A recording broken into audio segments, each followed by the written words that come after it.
السلام علیکم ورحمۃ اللہ وبرکاتہ نحمده ونصلی علی رسوله الکریم اما بعد فاعوذ باللہ السمیع العلیم من الشیطان الرجیم ربی اشرح لی صدری ویسر لی امری واحلل عقدۃ من لسانی یفقهوا قولی۔ آج کے سبق کا آغاز ہم سورۃ النساء کی آیت نمبر 83 سے کرتے ہیں۔ اعوذ باللہ من الشیطان الرجیم بسم اللہ الرحمن الرحیم۔ وَإِذَا اور جب جاءہم ان کے پاس آتی ہے امر کوئی خبر من الامن امن سے او الخوف یا خوف سے اذاعوا مشہور کر دیتے ہیں بھی اسے ولو اور اگر ردوہ اسے پہنچاتے الی الرسول رسول کی طرف وَإِلَىٰ اور طرف اُولی الامر حاکموں کے منہم ان میں سے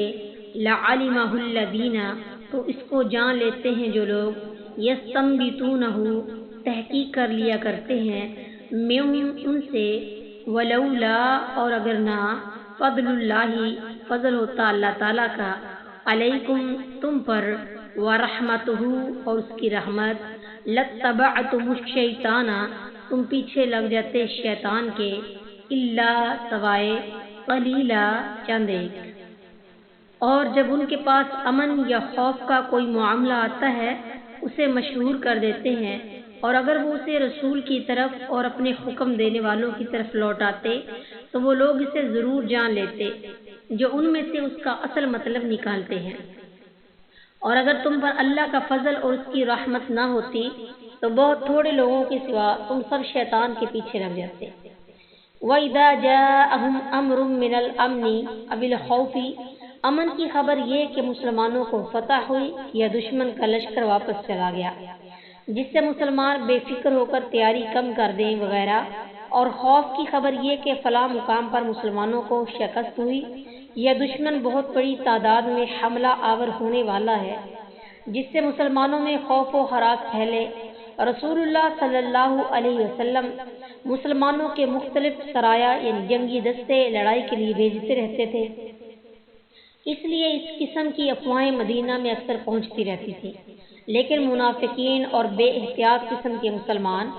بجائے اس کے کہ انہیں سب سے پہلے آپ صلی اللہ علیہ وآلہ وسلم یا آپ صلی اللہ علیہ وآلہ وسلم کے ذمہ دار اصحاب تک پہنچائیں، از خود ان افواہوں کی تشہیر شروع کر دیتے۔ ان کے اس طرز عمل کی یہاں مذمت کی جا رہی ہے۔ دوسرے نمبر پر یستنبطونہ اس کا مادہ نبتن ہے۔ نبتن وہ پانی ہے جو کنواں کھودتے وقت سب سے پہلے نکلتا ہے، اس لیے استنباط تحقیق اور بات کی تہ تک پہنچنے کو کہا جاتا ہے۔ اسی طرح مخفی بات کی حقیقت معلوم اور ظاہر کرنے کو بھی نبتن اور استنباطن کہا جاتا ہے۔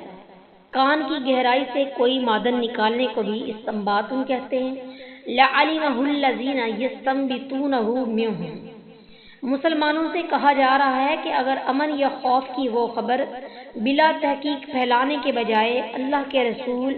اور مسلمانوں کے امراء کو پہنچاتے تو سب سے پہلے وہ غور و خوض اور تحقیق کر کے معلوم کرتے کہ خبر صحیح بھی ہے یا غلط، کیونکہ بلا تحقیق آگے بات کرنے کو رسول اللہ صلی اللہ علیہ وسلم نے جھوٹ قرار دیا ہے۔ چنانچہ فرمایا کفا بالمرء کذبا ان یحدث بکل ما سمع، مسلم المقدمہ باب النہی عن الحدیث بکل ما سمع۔ آدمی کو جھوٹا ہونے کے لیے اتنا ہی کافی ہے کہ جو کچھ سنے بلا تحقیق آگے بیان کر دے، پھر وہ ذمہ دار حضرات فیصلہ کرتے کہ اس خبر کی اشاعت کرنی چاہیے یا نہیں۔ اس کے بعد اگر وہ قابل اشاعت ہوتی تو اسے نشر کرتے ورنہ روک دیتے۔ انفرادی زندگی میں عموماً اور اجتماعی زندگی میں خصوصاً اس ہدایت پر عمل نہایت ضروری ہے، ورنہ اس بے احتیاطی کے بے حد نقصانات ہو سکتے ہیں، بالخصوص جنگ کے ایام میں، جبکہ خبریں اور افواہیں فوجی کارروائیوں سے بڑھ کر تاثیر رکھتی ہیں۔ خبروں کے محاذ کو بھی جنگ کا زبردست محاذ سمجھ کر اس کے مطابق معاملہ کرنا چاہیے۔ اللہ قلیلا شاہ عبد القادر رحمۃ اللہ علیہ لکھتے ہیں کہ یہ جو فرمایا ہے نا کہ اگر اللہ کا فضل تم پر نہ ہوتا اور شیطان کے پیچھے چلتے مگر تھوڑے، یعنی ہر وقت احکام تربیت کے نہ پہنچتے رہے تو کم لوگ ہدایت پر قائم رہے۔ فقاتل پس لڑیں، فی سبیل اللہ اللہ کے راستے میں،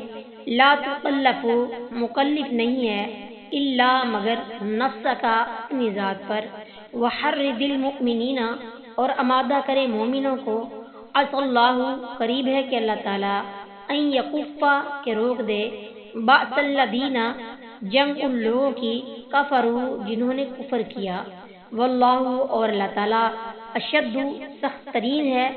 بأسن جنگ میں، واشد اور سب سے سخت ہے، تنکیلا سزا دینے میں۔ پس اللہ کے راستے میں جنگ کر، تجھے تیری ذات کے سوا کسی کی تکلیف نہیں دی جاتی،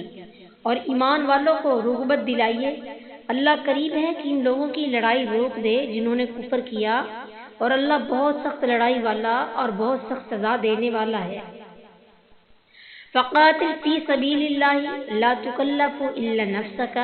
اوپر کی آیت میں جہاد کی ترغیب دی، اس کے بعد منافقین کی سرگرمیوں کا ذکر کیا، اور اب اس آیت میں فرمایا کہ آپ ان منافقین کے ساتھ ہونے یا نہ ہونے کی پرواہ نہ کریں، آپ کی ذمہ داری ہے کہ آپ خود جہاد کے لیے نکلیں اور دوسرے مومنوں کو بھی ترغیب دیں۔ ابو اسحاق بیان کرتے ہیں کہ میں نے براء بن عازب رضی اللہ تعالیٰ عنہ سے پوچھا، جو شخص مشرکوں پر حملہ کرتا ہے تو کیا وہ اپنے آپ کو ہلاکت میں ڈالتا ہے؟ انہوں نے جواب دیا، نہیں، کیونکہ اللہ تعالیٰ نے اپنے رسول کو مبعوث کیا اور ان سے فرمایا، فقاتل فی سبیل اللہ لا تکلف الا نفسک، اور جس آیت کا آپ حوالہ دے رہے ہیں، ولا تلقوا بایدیکم الی التہلکۃ، اس کا تعلق تو اللہ کے راستے میں خرچ کرنے اور نہ کرنے سے ہے۔ مسند احمد جلد نمبر 4 حدیث نمبر 281۔ اس سے معلوم ہوا کہ جہاد کے لیے کئی شرطیں لوگ اپنے پاس ہی سے بنا لیتے ہیں۔ عسى اللہ ان یکف بأس الذین کفروا، اللہ تعالیٰ کے لیے عسیٰ کا لفظ یقین کے معنی میں استعمال ہوتا ہے، پس آیت میں وعدہ کیا جا رہا ہے کہ ان قریب کفار کا زور ٹوٹ جائے گا اور مسلمانوں کو غلبہ نصیب ہوگا۔ من یشفع جو سفارش کرے، شفاعتن سفارش، حسنتن نیک بات کی، یقل لہ ہوگا اس کے لیے، نصیب منہا حصہ اس میں سے، ومن یشفع اور جو کوئی سفارش کرے، شفاعتن سفارش،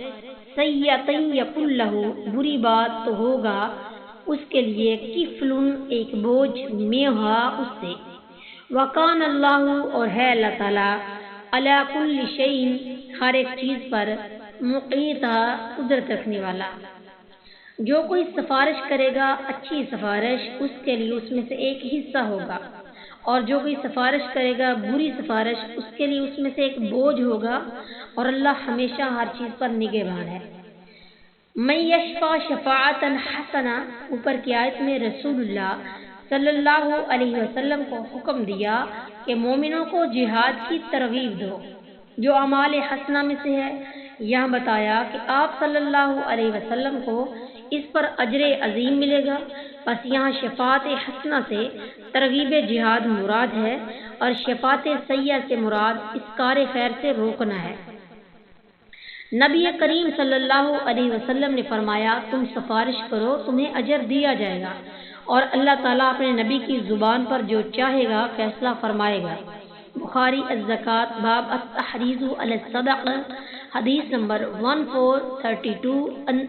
ابی موسیٰ رضی اللہ تعالی عنہ، وما علینا الا البلاغ۔